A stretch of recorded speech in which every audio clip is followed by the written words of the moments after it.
কাঁটাযুক্ত গাছ থেকে তোলা হচ্ছে ফল। মিশরে গ্রীষ্মের তাপ তীব্র হওয়ার সাথে সাথে আগমন ঘটে এই কাঁটাযুক্ত নাশপাতির। লম্বায় মানুষকে ছাড়িয়ে যাওয়া এই ফল শহরে ছড়ায় মিষ্টতা। মৌসুম এলে সড়কের পাশে জমে এই ফলের দোকান।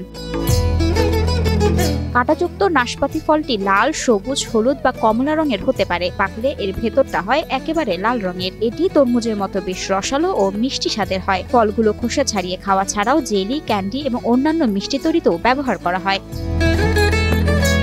একসময় সড়কে স্বল্প মূল্যে এই ফল পাওয়া গেলেও বর্তমানে বেড়েছে এর দাম। কারণস্বরূপ খামার মালিকরা জানান, উৎপাদন খরচ বাড়ার ফলে দাম বেড়েছে এই ফলের। এক বস্তা সারের দাম বেড়ে দাঁড়িয়েছে প্রায় 4000-এ। দৈনিক মজুরি বেড়েছে 3 গুণ। একমাত্র স্মার্ট সিটি বসুন্ধরা, আধুনিকতায় এক ধাপ এগিয়ে।